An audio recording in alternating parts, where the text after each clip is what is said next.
this story. Disney Springs has officially announced its reopening procedures in addition to some Disney-owned properties in Disney Springs reopening. So you might recall, as part of one of our larger stories in recent weeks, Disney Springs was going to be reopening come May 20th with third-party participants only in effect, and that means anything that's non-Disney owned was going to be reopening for the most part. Some stores were still going to be shuttered, but they were looking at third-party operated institutions that were going to be opening up. Well, now Disney has come forward to mention that May 27th is the day that 3 Disney-owned and operated stores and venues will be reopening. That's going to be the World of Disney, the Deluxe Burger with mobile order only as the first option, and then the Marketplace Co-op. They also reference that when it comes to specifics as to how Disney Springs is going to be reopening, it being the fact that there are no other real opportunities to visit anything else in Walt Disney World at this time. It's only going to be Disney Springs first. They have quite a few things to reference in terms of how they're going to go about making this safe and healthy for everyone. Some of the things that they mentioned via the Disney Parks blog, when it comes to parking and entrances, during the initial phase, guests will be directed to self-park in the orange and lime garages, and all surface lots will be closed. They're also going to reduce the number of entrances for Disney Springs to 4 locations. That was a question that I know we all had at one point. How are they going to really narrow down into basically a funnel to get people through and screen them appropriately when there's so many different places to come in and out of Disney Springs? And in addition to that, they mentioned that appropriate face coverings are going to be required for all guests. So they say here specifically, all guests 3 years of age and older, along with cast members and third-party operating participant employees, will be required to wear an appropriate face covering while visiting Disney Springs. This is an important part of protecting both our guests and our cast. And please be sure you have an ample amount, they say, of face coverings for yourself and your party before you arrive. And temperature screenings are also going to be taken at Disney Springs upon reopening. This was something that we saw them doing over in Shanghai Disneyland just prior to them reopening their environment there. Temperature checks were starting to become the norm, and it sounds like that will be brought over here. They mentioned that once you arrive at Disney Springs, you and your party will be required to undergo temperature screenings based on guidance from health authorities. Anyone displaying a temperature of 100.4 degrees or higher will be directed to an additional location for rescreening and assistance. Those who, again, measure 100.4 degrees or higher will not be allowed entry, nor will those in their party. That's interesting. I encourage you, the vice president of Disney Springs says, to check temperatures of yourself and your party prior to leaving home as an extra layer of precaution. And then, of course, physical distancing as well as capacity measures are going to be in effect for Disney Springs when it reopens. To maintain appropriate physical distancing throughout Disney Springs during the initial phase, they will be limiting the number of guests visiting the property as well as within each location. In addition, ground markings will help promote proper distancing while queuing is necessary. They say they will also add physical barriers in select places where it's difficult to maintain physical distancing. They want to do cashless transactions as much as possible, so keep your cash in your pocket and do everything digitally as much as you can. And then on top of that, they are stepping up their cleanliness. So this all just came out here very, very recently. In fact, within about an hour or so of our broadcast, this hit. And so now we have a little bit more clarification as to how things are going to sort of pan out when Disney Springs opens. Katrina, is this a place you want to be come opening day, May 20th? Absolutely not. When they opened up City Walk, I was watching it from afar on Twitter, and it just looked like chaos. I don't know. I'll wait. I don't know about Garrett if he's gonna hop on a plane and try to get there ASAP, but I don't know. Garrett says no. I know Garrett's like, he stays with his girlfriend Ariel. He's fine. But I think right now I kind of want to see how they work out the kinks, just because I don't know. It just seems really scary to me how they're gonna like open up like World of Disney and stuff soon too, and we all know how chaotic that can get. So I don't know if everybody's gonna like try to obey the the required face masks and not cause any stink about it, Absolutely, and knowing that they are going to be doing the temperature checks on individuals coming in, and if you end up having too high of a temperature, they're not letting anybody in your party in. In addition to that, Tyler, if you're part of a group coming on into this location, and somebody in your party has a high temperature, but you don't, you think that's fair?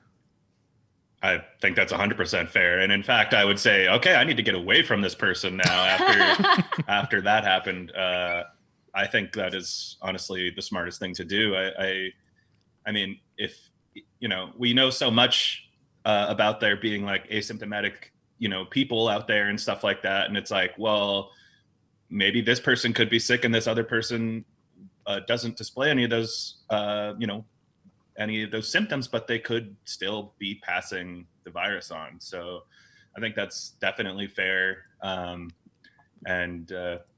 I just think that I'm glad that we finally know like what the temperature will be, 100.4. I think it's really curious. Like, so if you're 100.3, they're still going to let you in. Like, right. I think that's kind of a weird line, but and they also mentioned in this thing that they're going to take your temperature twice if you get it. If you're over 100.4, they'll take you somewhere else and take your temperature again, which I think is interesting.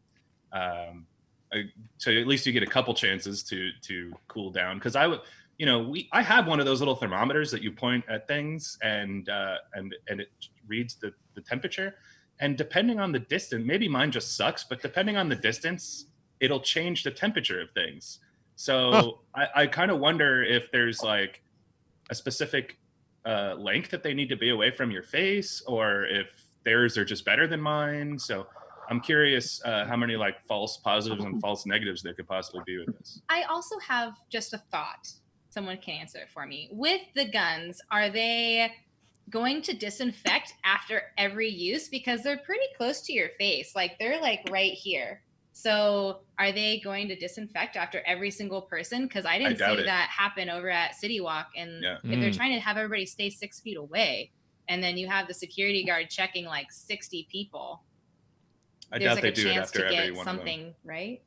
Yeah, it does seem like you're putting yourself as a health and safety checker at risk. It doesn't seem like there's any real way around the possibility of something happening in terms of infection, or something happening in terms of just putting yourself at risk in this capacity. Because you're right. I mean, there are situations here where people are going to be in close contact with each other, 6 feet or not, in certain places. It's great that social distancing is being put into effect in certain areas, but then you think about the dining environment where your server is going to be walking up and providing things to you, and in that environment your mask comes off. So I mean, this idea that your mask is there to really help protect others, from something that might be projectiling out of you, is a good concept, I suppose. But knowing that you're now dining in a location and your mask comes off, well, a virus or an infection doesn't necessarily care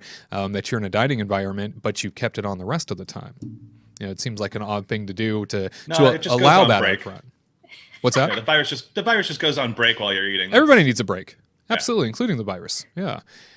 Garrett, knowing that the Disney owned and operated locations are starting to open, and knowing that the third-party participants are the first to come online here, sounds like obviously a phased reopening. They're scaling up, right? Things are coming more and more online.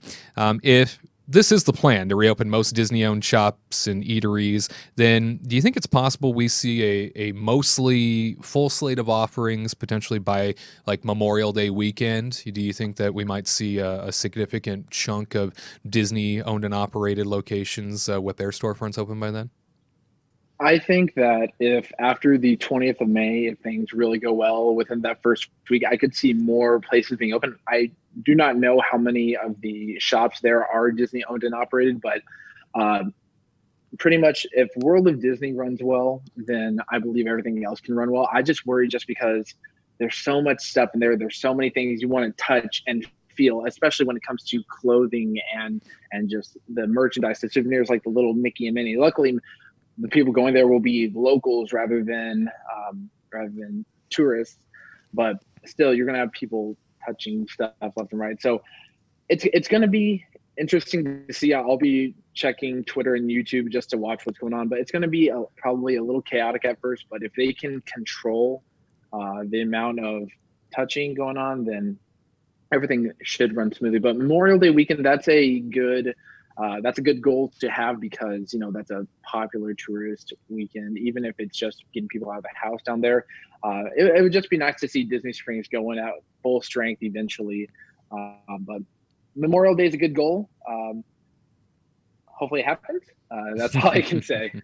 And I know that with no hotels, no theme parks online as of yet, and no word as to when that's happening at this point, Disney Springs, it being the only thing that is really slated to open in the Disney arsenal here in North America, especially going towards this kickoff to summer traditionally here in the country. A lot of people are getting stir crazy. A lot of people are starting to move about more than they have as states start to do their phased reopenings and things start to come online. Garrett, are you concerned at all that without the resorts, without the parks online, that we might see an overwhelmed Disney Springs at some point? No, I don't think it will be overwhelmed, simply because a lot of Disney World's or a lot of Disney's income comes from tourists traveling from across the nation. With travel being so limited as it is, with less flight plans going on, the only people that can really get to Disney Springs are going to be those in the immediate Orlando area, or perhaps if someone's really, really crazy about Disney from Georgia driving all the way down. But for the most part, I don't think it's going to be too crazy. I think that Disney might be like, hold up, you can't go in yet. All right, now you can go in. They might have a queue system of entering Disney Springs, but I don't think it will be overwhelmed, because I think a lot of people are going to be doing what Tyler and Katrina said, which is they're not going to go right away. They're going to wait to see how this thing unfolds, because it's just it's a test run. You got to let someone else go out and see how it is before you hop in. You're not the first one to go into the ocean at the beach. You got to let someone else go. Then you go in the water to make sure it's safe. And Tyler, Katrina, you guys were monitoring the Universal City Walk Orlando phased reopening. How did that go? Was it bombarded, or were there any concerns there? I think that there were some concerns for me. I think that I think Universal did a really good job, from what I can understand, of establishing a set of guidelines, cleaning up after people. I definitely saw videos of they have the giant walkways that you have to go through to get to City Walk, and I definitely saw that they just had people there cleaning the walkways constantly. That's that guy's job. So that's really cool. They had stilt walkers out there with masks on and stuff, which actually stilt walkers are really smart, because you can't run up and hug a stilt walker. Yeah. So, that's all good. The thing that I worry about more than any of the theme parks themselves and these companies is the people that I'm there with, because, Katrina and I both saw photos of a bunch of people waiting in line for Voodoo Donuts that were all standing right next to each other. I saw another photo of a guy who had his mask on, but it was around his neck, and he's just standing there talking to people with his mask around his neck. And so, unfortunately, we can have all these guidelines, and we can think that the theme parks are doing the right thing, but the real problem is the other people that you're going to be there with. Yeah. I think it's kind of you have to respect it, right? Because again, Universal laid down for the queue for Voodoo Donuts, the 6 feet apart kind of thing. And then no one even cared. They're just huddling around, and then they're with groups of people. So that group of people can't fit in between the 6 feet marker. And then no one really respected it. And then, hanging out with friends at restaurants, and then later on, probably sharing food, because they got nachos. I saw someone on Twitter ordering nachos to share with friends. So that doesn't make any sense. Yeah. So anyway, I don't know. It's just kind of Disney can do as much as they can, cleaning, checking people, temperature checks and stuff, but it's up to the people that actually go to the location to respect it, wear their mask the appropriate way, and follow the guidelines. And I kind of have to say too that for all those people out there that think they're making a statement or something that about not wearing their masks or not following the rules, or they just don't care that much. If you really care about these theme parks reopening and you want to go and do this stuff for fun on a regular basis, follow the friggin' rules, people, because they're gonna see how the crowd reacts, and if the crowd is not following the rules, they can't open as quickly. So just do what you're supposed to do. You know, they have other rules that people follow all year long, every day, 365. Why can't we just follow these new rules that they've set forth? That's my thing. Yeah, they're not forever. You know, we all have free will, so let's try to respect one another's wishes and do what we can to get through this and take care of it. And as we continue to hear, we'll get through it together. We'll get through it together. To all who come to this happy place, welcome.